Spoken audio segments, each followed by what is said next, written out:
किस्सा सुनाने जा रहा हूँ वो हमारे कस्बे के भूतिया अस्पताल का है।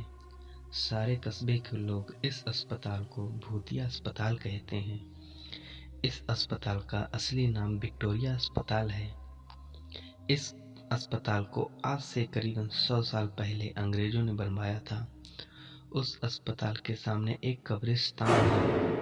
मेरे दादाजी ने मुझे बताया था कि आज से 60 साल पहले इस अस्पताल में ऑपरेशन के दौरान एक लड़की की मौत हो गई थी। तब से उस लड़की की आत्मा उस अस्पताल में भटकती है। रात ढलते ही कोई भी इंसान उस रास्ते से नहीं गुजरता है, क्योंकि उस लड़की की आत्मा राहगीरों को परेशान करती है। हालांकि मैं दादाजी की बताई पुरानी भूतिया कहानियों में कोई ज़्यादा विश्वास नहीं करता था।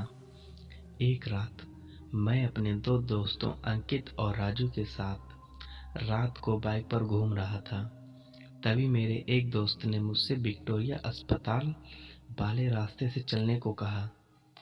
हम में से कोई भी ज़्यादा भूत प्रेतों पर विश्वास नहीं करते थे और हमने उस रास्ते से जाने का पक्का किया। उस समय रात के 10 बज चुके थे। हम तीनों ने ये बात अपने परिवार वालों को नहीं बताने का वादा किया और उस रास्ते पर निकल पड़े। जैसे ही उस रास्ते से निकले, रास्ते पर रेत होने की वजह से हमारी बाइक फिसल गई और हम तीनों धड़ाम से बाइक से गिर गए। ये अच्छी बात थी कि हम लोगों में से किसी को चोट नहीं आई थी। बाइक चला रहे मेरे दोस्त अंकित ने बोला कि उसका बैलेंस तो बराबर ठीक था, पर ये बाइक कैसे फिसल गई। हालांकि वो थोड़ा डर गया था। तो मेरे दूसरे मित्र राजू ने बाइक चलाने को कहा। अब राजू बाइक चला रहा था।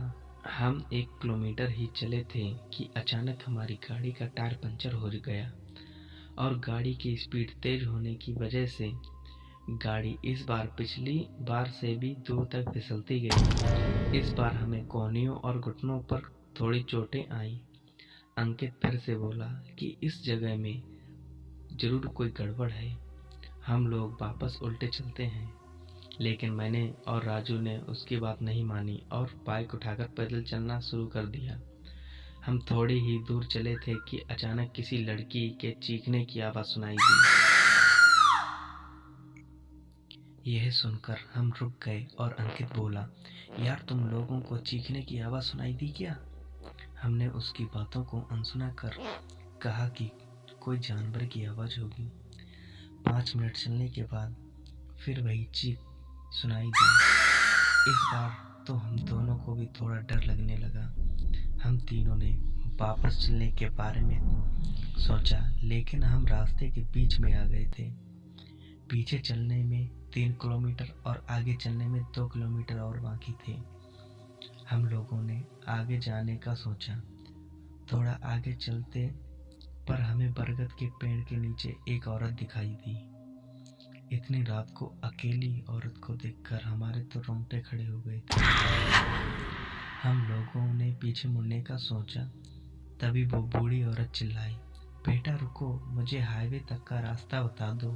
हमने पूछा कि इतनी रात को आप इस रास्ते से कैसे निकल रही हो?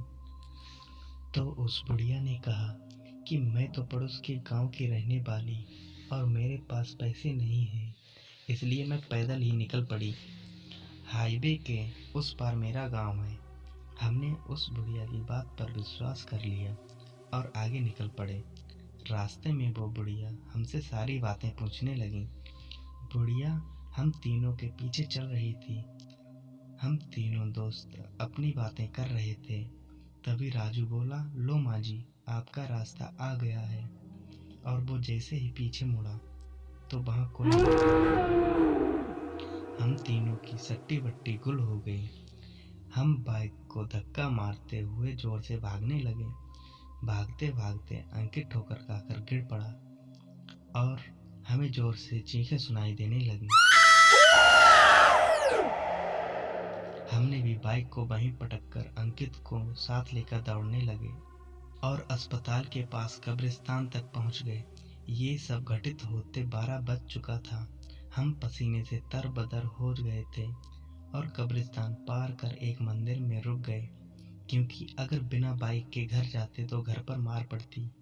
इसलिए उस रात मंदिर में ही रुक गए और सुबह होते ही बाइक लेकर अपने अपने घर आ गए और घर वालों को दोस्त के यहाँ रुकने का बहाना बना दिया।